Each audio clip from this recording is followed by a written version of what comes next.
Okay, so in the studio today, we got Marcus Warner of Vantage Coaching Online. Yep. Also the owner of MW Gym in Killeen. That's correct. In Have I pronounced it right? You have. Jesus. Yeah. I'm surprised by that. Lots of people get it wrong, even people from Killeen, to be fair. So you've coached a lot of people over the years and you've got a strong background in bodybuilding competitions. Yep. So now you said you're only coaching men and you're working a lot with male mental health and masculinity. Yep. So we'll talk a lot about that as well. Okay, so we're going to kick it off with a little bit about your journey into fitness, basically. Okay. So can you tell us a little bit about your journey from competing in bodybuilding to running MW Gym and launching Vantage Coaching Online? Okay, so I was, in my early years, a professional footballer. And then when that kind of, had its time, I went back to university and then did politics and then started working in politics. And then you have a young family, and then I started gaining loads of weight. And for my 30th birthday, I was like, I'm really overweight here. I need to do something about it. And I literally, the rest kind of fell from there. I kind of joined a CrossFit gym of all things, got in pretty good shape. Then I saw someone at an Olympic weightlifting gym posing in the mirror. Yeah. And I was like, what are you doing? And he was like, oh, a show. And I was like, what do you mean a show? And then I was like, oh, I could do that. And then that looks easy. Right. And then I did a show, and then people start asking you, oh, could you help me? And I was doing that just for friends. Yeah. And then I think the kind of rise of online coaching, I kind of thought, well, that's kind of what I've done for a few years. So yeah, I then decided to start it as a business, I guess. I actually think benefited because I literally started just before COVID.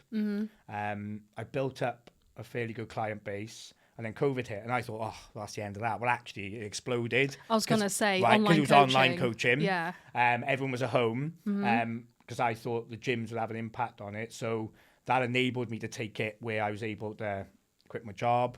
But obviously, like, I would say most of my clients are not bodybuilding clients. Yeah. Certainly nowadays. However, that was a kind of way into it. But yeah, so not a traditional journey. It's almost like you kind of went into it naturally rather than deciding one day I'm going to do this. Yeah. You just started kind of... Because I never would... Yeah. I had no idea what bodybuilding was for most of my life. Or, you know, like beyond something like that. So yeah, I just think it was that. And I think maybe because I wasn't born into it or kind of come at it for a young age, I think perhaps that's maybe enabled me to kind of... you know, I've been doing it a long time now, and lots of people try and do it, and it is difficult. It's a hard industry to be in. I was a guy who was drinking 20 cans of cider a week and was not. Is that when you were overweight? Yeah, right. Yeah. So, you know, I think then when, you know, I'm not someone who was, you know, 18, got in amazing shape, and all I've ever known is fitness. You had to work for it. Right. And even now, like, you know, I'm still someone who, outside of maybe the last couple of weeks of bodybuilding show, like, I like drinking. I like going to gigs. Well, yeah. Right, you know. So social. Right, which is what most of my clients are, right? Where I think there is a tendency, I think, sometimes for, in my space, what I do, where people, they've literally, all they've known is fitness, and they almost don't relate to someone who might have other normal stuff. Yeah, so some people have just been in fitness all their lives, haven't they? Of course, right? But then you do meet a lot of people with who do bodybuilding that have actually gone into bodybuilding as like a thing to help with their mental health because they've maybe had really bad body dysmorphia when they were younger, or they got bullied when they were at school, and they went into the strength training for the confidence and to... Exactly, and I think that's the key factor. I think you know, inevitably anyone who gets on a bodybuilding stage will have started off getting into training and wanting to get stronger, right? Male or female. Yeah. And I think then, you know, some people are quite happy just with just doing the thing and not doing the stage. Yeah. But ultimately, I think a love of training is where most bodybuilders start. I've yet to find anyone who says, I love dieting, I'm going to start being a bodybuilder, right? No, you know? No one says that. Right. If they do, I do. You know, loads of people love training. Yeah. And like I said, I do think it's that. I've never known anyone, you know, and I coach lots of non-bodybuilders, you know, they always say, don't they, you know, you never finish a workout and feel worse, right? You know, I don't think anyone, whether it's their mental health, their physical health, I don't think anyone would not benefit from getting stronger or fitter in whatever type of training you want to do. Yeah. So I think that, there's some days you go in, you're like, I really don't want to do this. But then when you kind of conquer it and do it, you're like, oh, no, that's not so good. bad. Right, that's only an hour of my day. It's right, fine. yeah. It's the other hours as well when my body's battered as I'm getting older. I'll mention as well, actually, I have actually, I used to train at your gym, didn't I? You did, I used to train, I used to PT at your gym. You did, and then I moved, and then I PT'd somewhere else because of location and all that kind of thing. But you've got a nice gym, like, as in, like, it's really kind of like gritty and... Yeah, I think it was... Everyone's going to like different gyms, right? Ultimately. But I do think the most important thing is for a gym is the vibe, right? Yeah. And, you've got to... It's almost like you've got to stand for something. Otherwise, you'll stand for nothing. Mm-hmm. And I think, I try and appeal to people who like, a bit less of a... I think there are some mainstream gyms that aren't suitable for people. They don't like the vibe. Yeah. There's going to be people in my gym who don't like that vibe, know. And look, it's something that has helped my business no end. I think the rise of women now who starting to use the gym and everything, which has been a longer term thing. And, and I think that's had such a positive impact. But I think that in turn is a challenge to gyms to make sure those places are, comfortable, respectful for women to come in. If I can get people through the door, they generally want to join and stay, right? It's just that initial It's that initial thing, right? It's like a pub, right? You walk into some pubs and you look around and you go, Christ, I'm not sure, like, this is for me, right? It's like locals only. You just went and had a pint and then realised the intimidating guy or the guy with no teeth or the woman shouting and bawling in the corner are actually really nice people. Yeah, just, you're immediate... can't judge a book by its cover, yeah, all that kind of thing. Yeah.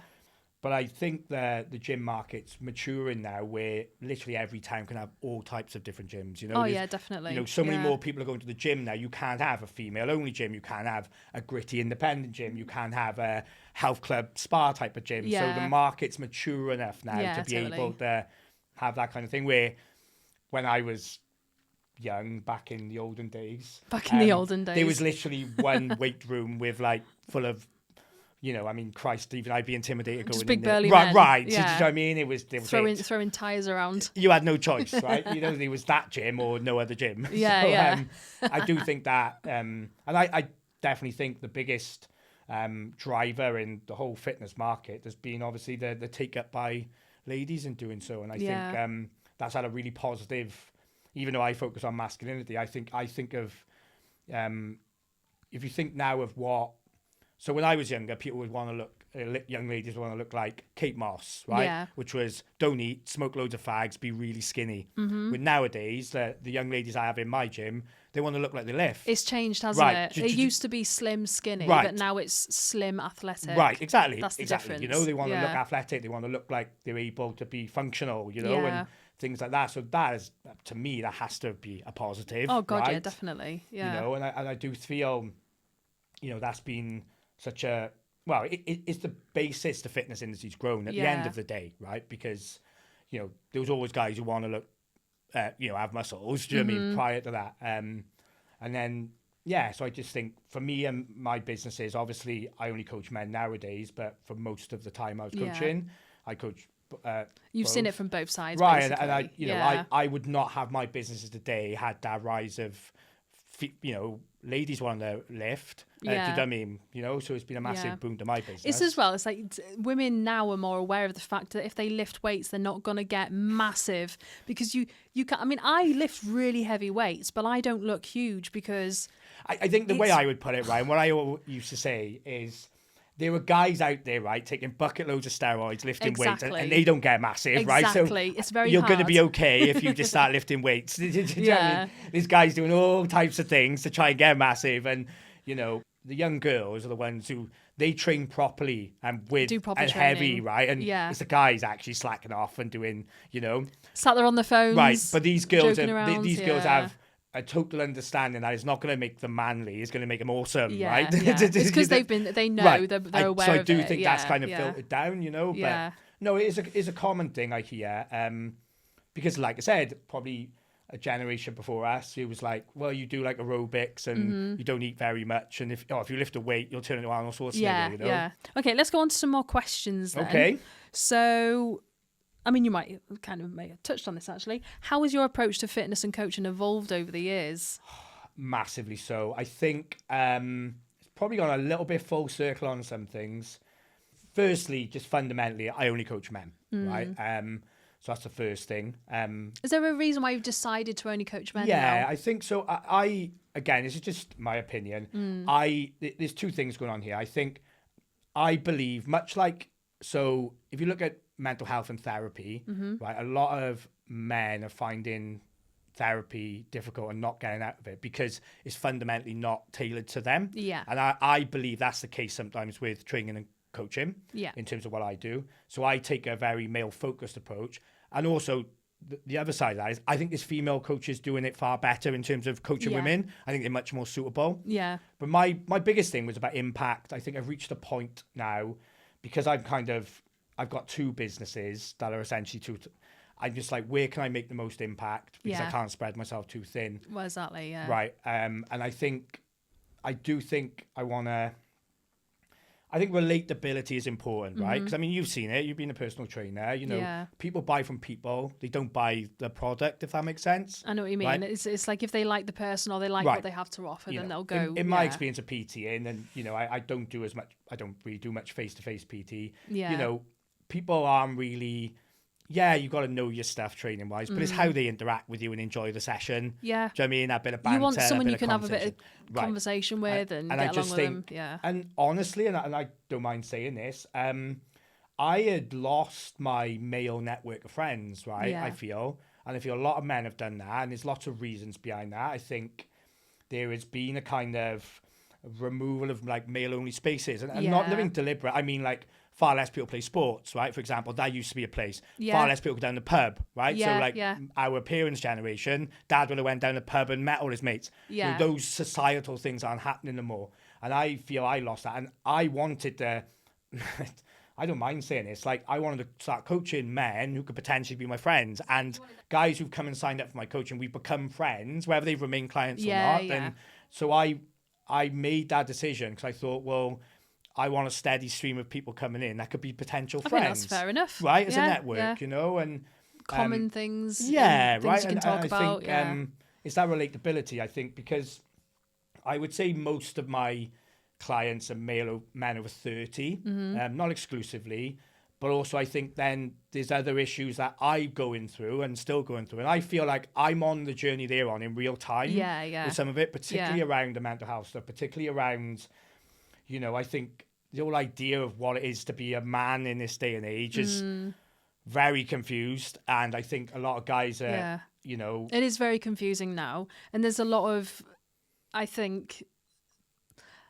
I would say a lot of pressure for men to not necessarily be manly men. Do you know what I mean? I agree. So it's the voices talking about this are quite unsavory characters, right? Oh yeah, they are. So what I think should happen is, you know, there should be almost like a second wave of, no, this is masculine, manly stuff, but it's a bit more thoughtful than you know, the talking heads that we've had so far, right? Yeah, totally. You know, and I think it needs to be more nuanced where it can be pro men and not anti women, which I think a lot of these. Look, let's just use a name, right? Like say like Andrew Tate, right? Yeah. It's like he is now presented as like this new, where that's just a, you know, just a villain, a character. It's a villain, isn't it? Right, yeah. and it's certainly nothing to do with positive masculinity. Yeah. However, the purpose he has served is that at least to put it into the conversation. The challenge now is for the reasonable voices and the people who actually promote a healthy, positive masculinity to kind of take up the challenge and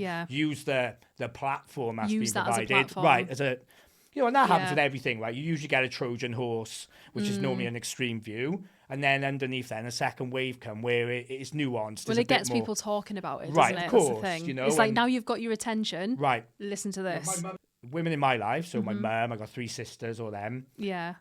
Even down when I've been on dates or like previous partners, they all want masculine men. Yeah. Does that make sense? It's like, natural. Right? I've never known like, and some of the stuff I think has become controversial. I checked with my mother, so this is where I think it gets confusing. I don't think it helps either genders. It's like something as I think as obvious as like men and women are equal but different. Yeah. You know? The fact that that's even like like it could be, you know what I mean? That's even debated, right? Is like, it's difficult, and I do think there needs to be, you know, I do think how can I put it? So everyone knows the word misogynist, but Yeah. no people know the word misandrist, which is the female version of Do you know what? I've actually never heard that. Right. Never heard that. You know, we all know toxic masculinity, and we can all recognize it. It's become part of it. I mean, does that mean toxic femininity doesn't exist? Toxic I'm just, femininity, yeah. I take the view there are bad people and people who treat people badly in all sections of society. But there are bad people in male and female, right? And all black, white, Muslim, you know what I mean? Whatever. Exactly. There were bad eggs, right? In every basket, right? And I think there has perhaps been, and it's difficult, right? Because there are times where I've faltered a little bit, where I'm quite, I'm like, I only coach men. I put men first. That's what my marketing is. Yeah. And all I'm trying to do is I see my inspiration is actually the female-only coaches, because they do it really well, right? Yeah. So they're like fundamentally focused on, helping women, right? It's their niche. They have humor, which is pokes fun at men, which is funny though. It's done in a tongue-in-cheek way. Yeah. So all I'm trying to do is kind of repeat. You're doing the same thing, right, but so you're doing it on the male perspective. Right? Yeah. And they do it so well, and I'm like, that's what I would like to do for men, right? Yeah. And I don't see I don't see them as men haters. It's some of the memes they post that are funny, for example. Like I even see it as a bloke. You know what I mean? Most people aren't, though, are they? Right, Most people aren't men haters or women haters. I think just the problem is doing with their social thing. media, the extremes get the most coverage, right? They do, Does that make sense? So, but then the actual reality is most of us can have a laugh about these things. Yeah. Does that make sense? Most people are just getting on with what they're doing. They're not actually thinking any of these things that other people are trying to point out. It's not that deep, is it? It's like, I'm not stood here thinking about how much I don't want you to be involved in what I'm doing. I'm just doing something I want to do. I just think... Yeah. I just, but there were times where I've kind of questioned it, because I give an example where like my business and my personal life kind of intertwines, where some of my social media platforms are purely business, where like my Facebook page is my business page, but it's also the Marcus Warner page. Yeah. So I would post up some of this, just straight down the line. I'm only marketing to men. And it might be, there was like a little reel I did where I'm lifting weights and it says, at least the weights don't talk to other guys. Right? Just kind of like, because a lot of my clients are in the dating pool. Yeah, totally. Like, it's a bit tongue-in-cheek, right? In the same way when... It's just having a bit of fun. My sister posted a meme up yesterday saying, God, it must be so easy being a man. All you got to do is lie all day, right? And I was like, I find that funny, right? It works both ways, right, that's what I'm doesn't trying to say, Yeah. She's obviously doesn't hate all men, right? But I've had then girls who potentially like, say like matched on a dating app, or I've known them, or I've been on, would like message me like and be like, and I'm like, look, I market to men. What do you mean they've had a go at you for what you're saying or what you're doing? Questioning it a little bit, and I'm kind of like, I only market to men, so all my social media, I rarely post personal stuff, so I'm only marketing to men. In the same way, if a female-only coach is doing it, do you know what I mean? I would not message her. And guys are going to appreciate what you put in terms of like if you're making a little joke or you're doing something that men would appreciate in a circle. You've got to think about it, right? Marketing to men and women are fundamentally different. You watch a TV advert for Oil of Ulay and you watch a TV advert for Foster's Lager, right? They're fundamentally different. They're massively different, right? They respond to different things. And they go with stereotypes as well, don't they? Right. Yeah. Right. Yeah. And the thing is with stereotypes, they serve a purpose, particularly for humour, yeah. right? No one, no one, they serve a purpose as kind of for people to have a frame of reference, right? Yeah, yeah. So yeah, it can be difficult because I do feel, I'll give an example, right? I love examples. Okay, so imagine, if a new female-only gym opened up in the next town or in Cardiff, no one would question that. Imagine if I made my gym male only. No, they would. Do you know what? I talk to guys about this a lot.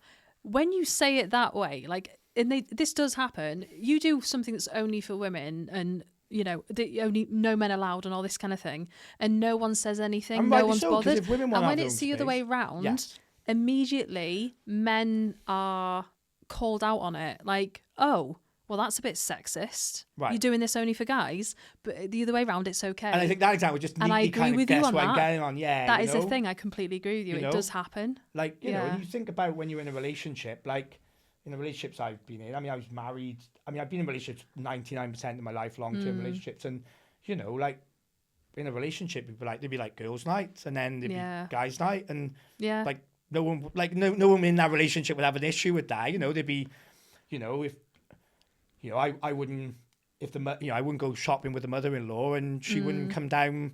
Do you know what I mean? You know, like, so I think it's just something you've always done. I just think in the internet, there's this like random extreme on both sides that doesn't really show the reality. It's not speaking for normal people, I don't think. Yeah. So I think it's more, I wanted to be more of an advocate for men and just, you know, just be like, you know, we're allowed. And I think sometimes that isn't allowed in the same way it is. You know? I know what you're saying, yeah. And I just use that example that, just to be clear, I'm not having a male-only gym. Yeah. I'm just saying you could imagine example. it would be slightly differently held. Yeah. Where, like, I saw some story about thinking of having a nightclub for, like, just women. Yeah. And I'm like, well, what happened to working men's clubs? Because they were hounded out, right? There'd be, like, TV cameras going in, documentaries being done. You can't have a men's-only room. Men's-only room, and, you know, I'm sure you've seen it in your hometown, you know, in those old mining places and things like that. Oh, there's loads of them. Right, workmen's clubs, they'd be like men only, right? Yeah. And I can remember there was a documentary, they were going around these places and just basically harassing them, saying, why don't you let women in and all this? Okay. And I just think,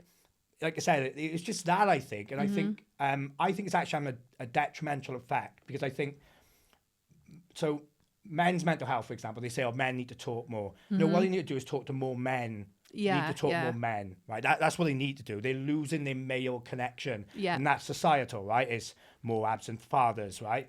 It's like I said, the things that held them together, your sports teams, going down the pub, all those things, they kind of, you know, disappeared for whatever reason. You know, it's not always someone's fault for that. Yeah. And I just think a lot of the issues with the men are having is down to, like, loneliness and lack of man-to-man connection. So you think like male mental health has got worse because of that reason? Because they don't have the outlet as much as they used to. Yeah.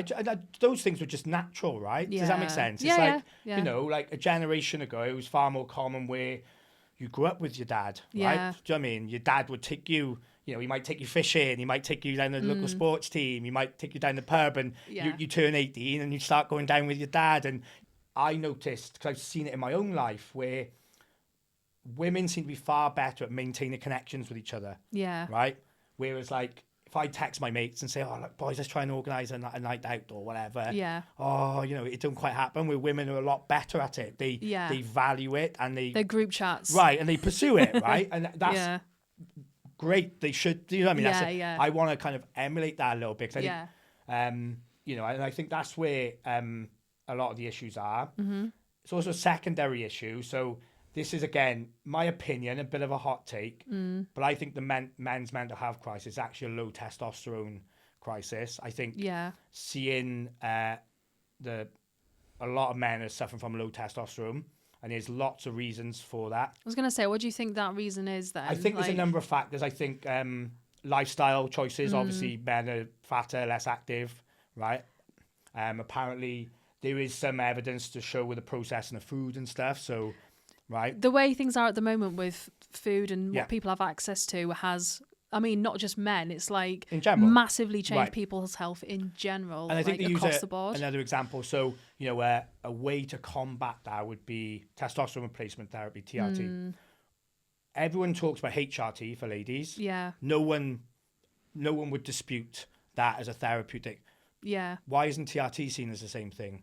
Because there is a link to testosterone being a steroid, but HRT, the hormones women have, they are also it's a replacement therapy. They're a hormone. They're a synthetic hormone. Yeah. So I do think there's some work to go. I do think it's getting better.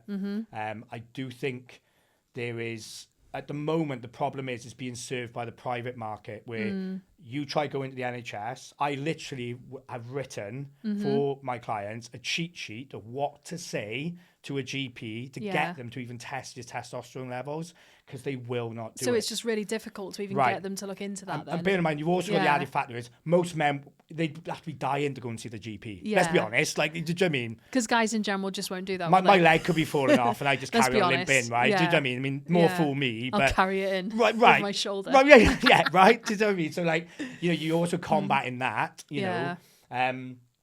So I do think there's a number of factors behind the men's mental health thing.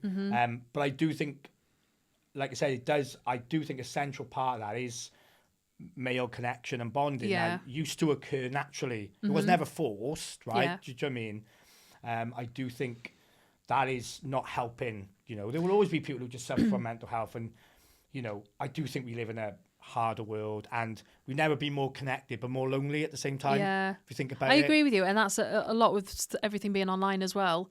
A million you feel WhatsApp like you've conversations seen someone all the don't time. count as one face-to-face conversation. Exactly. Do you know what I mean? Me and you have spoken over WhatsApp plenty, but actually sitting down and talking together, you know, Totally different. It's a total different connection, right? Yeah. So I do think that hasn't helped. I think you're seeing a generation of boys now who, I mean, I've seen it with my sons. I got 3 teenage sons, and they got a headset and they just talk to each other on their Xbox all night. Yeah. No, rather than meeting up with each other. It's not the same, and, is it? Yeah. You know. I mean, look, I'm not going to pretend otherwise. I always laugh because I'll text my brother and say, "Are we still meeting at 7 o'clock?" And he'll ring me, and I go, "Oh, why is he ringing me for?" Do you know what I mean? Like, you know, so even a lot of people get freaked out by Right, speaking on the phone now, right? don't they? More than they used to. Yeah. You know, I've seen it with some of the young lads at the gym where you talk to them, you know, and they're in a friendly, welcoming environment where they know me and their heads are down. Do you know what I mean? They're losing. You know, I think it's having a massive effect on everything. I think that whole like screen communication, you know, like I think men can't flirt anymore, right? Because like they literally are so used to like because they don't know how to. Well, you're right. Yeah. Their initial interaction Yeah. is on a screen. Probably the same for women as well. They probably don't know how to flirt anymore either. You know, because they're and, just like, everything's like pre-planned I on was the talking about phone, this with like my in a mum, message. right? So I always talk about this with my mum because Yeah. and my stepdad because they're obviously a generation before. Yeah. And like, you know, you think about that whole thing where I would never, for example, if I was out in a pub, right? Don't often. I'm certainly when I've never been. I don't go in nightclubs anymore. But if I was in a pub and I saw, you know, a lady there, and I thought, oh, she's good looking, I would never, right, go and approach her just face wouldn't. to face, right? Because Yeah. I'd be worried I'd be filmed and seen as a creep. But if you think about it, how did our parents meet?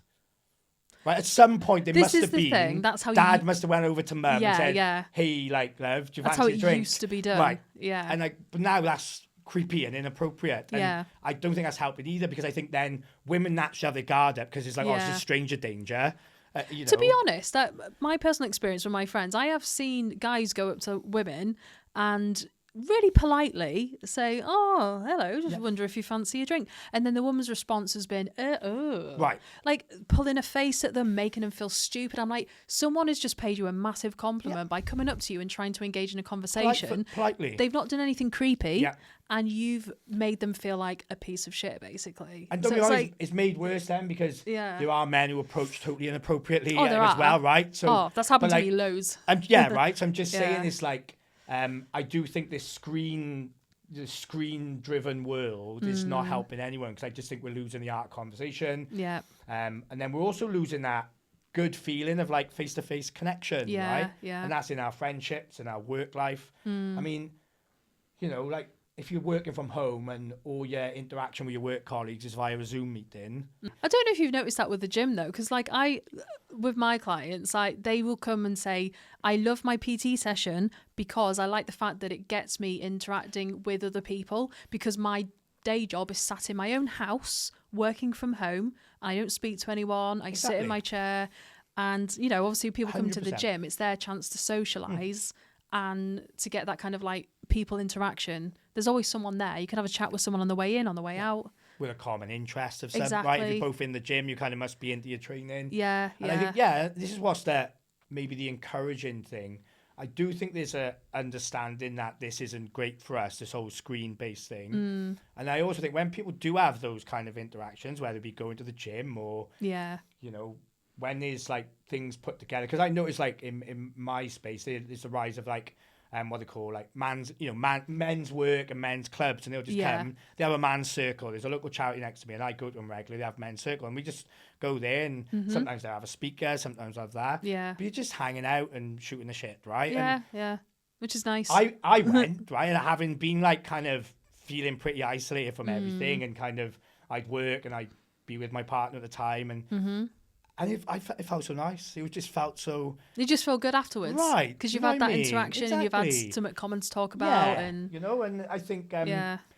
you know, so I do feel a lot of this isn't it's not necessarily something I've done something wrong. I just think a lot of these factors are kind of making us more isolated. Yeah.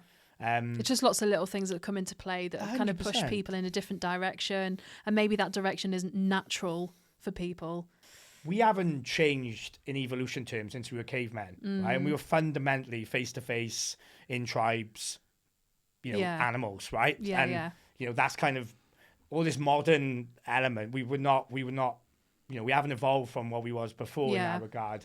And I think it does cause, a lot of anxiety, to be honest, in terms of like we're not supposed to, like, if you think about the amount of people we can communicate to, we was never meant to, we were not built for that. Yeah. Did you know what I mean? Yeah, Think of I know what you mean, yeah. Like, so, choose a random example. One of the reasons people, it's like the number, a billionaire, right? If you think of a billion, our brains are not designed to compute how much a billion is, right? We're just not, because when we were like rolling around in savannah, probably 100 was probably the biggest number we needed to know in terms of our tribe. Yeah. And like, so for instance, people can't imagine, like, not to make a political point, but if you actually thought about how much £1 billion was, would you reconsider whether someone needs £1 billion, right? I just think because we can't compute those numbers. You can't, yeah. Right? And I just think it's a lot of this stuff, like our social network has become almost like 8 miles wide, but an inch deep. Yeah. Does that make sense? Yeah, Actually, we're meant to be, a mile wide and a mile deep, We shouldn't be interacting with that many people on that mass scale, really. Right. And it's those like real shallow, many connections are replacing, fewer, deeper connections. Because you don't have time to do that. You've got so many messages of so many different people. How do you have the time to really focus in on, for example, your best mates that you can count on one hand? Exactly. They end up getting put to the side because you've got so many different people constantly wanting a reply off you. I feel blessed that I lived half my life before social media. Yeah. Right. Firstly, because I'm so glad I was on social media when I was a teenager. Yeah. Right. Did you know what I mean? Like I tried to think what I would have put up as a 16-year-old. Right. Just like stupid stuff. I'm glad it was just creeping in when I was like past that. Right. Yeah. But secondary, like I do feel understanding that contrast, and there were lots of things. There were lots of things far better, obviously. But I do think in terms of that, I don't think it helps. I think having an understanding of both sides of things is quite a nice place to be, isn't it? Because I'm in a similar age group to you. I have the understanding of the before and the after. It's like I can remember being a teenager and you'd have to go knock for your friends. Yeah. Phone them on, give them a phone call and say, right, we're going to meet at this place at this time. There was no text confirmation, are we still meeting? Where are you? I'm on my way. No, you would just be there on that corner of the street going, oh, hiya. And you made a really good point about the friends thing, because now it's like, it used to be, you'd have your couple of real good friends because you'd have to have the depth of connection you'd have with them because you'd see them and everything like that would take more time. Well, like you said, now you can have 100 friends because all you're doing is sending a reaction to a WhatsApp message or liking a photo on Facebook. Yeah, exactly. Okay, so just to tie up you and where you're going now. So what's next for you, either personally or with MW Gym or through Vantage Coaching? Where are you planning to go with that in the future? So at the moment, it's the kind of, I've overhauled the coaching and I'd like to, like I said, double down on kind of what I'm doing. I obviously want to make it a far bigger business. I've been, in terms of gym ownership, I am in the market for looking to buy another gym. Yeah. But that would be more business acquisition rather than starting one up. So, if a gym become available to buy, I'd be interested in that. I don't know, personally as well. I think what I'd like to do is I have considered maybe going and living somewhere else. I think because my children are grown up now. So I'd like to, because my coaching is online. I could do it anywhere. You could go anywhere, couldn't you? Really? Yeah. Would you mean go somewhere else, like another country? Yeah. Or? Okay. I think so. Yeah. Where would you move if you could move anywhere then? What I did was I went on a few holidays. I've been on quite a few holidays the last couple of years, which has been a great thing in terms of the business being able to do that. I considered Dubai, but then I do think when I went to Dubai, it's like, when you go to some places and you can tell it's like a up and coming place, but they're building on every last bit of land. Okay, And I just think Dubai in a couple of years is going to be.